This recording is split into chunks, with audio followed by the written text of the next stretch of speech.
Ufreje say ya fan ko condemn yenda vetin na yemfanye stability chamber anase yemfanye oven na yemfan dry yem vegetables no sa na adigoot technology me kana wo ye babun wo so a wawie school anase wo a opa adwuma ye na wo ni adwuma ye no follow Adigo technology. Unya video ya na wa share dia manu na wa ka chane se mon follow Adigo technology. Adigo technology me woni ma bebre ho no ma se wodi machi na wusua ososo obenya adwuma ye na watimi di aba wo ho bla.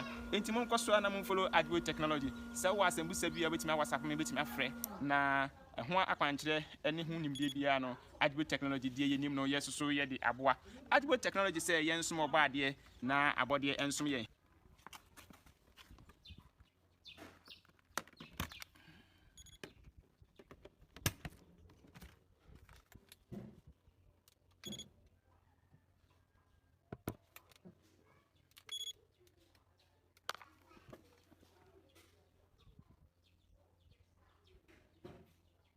Semosha eye solar power na mede power bibia ewo ahasei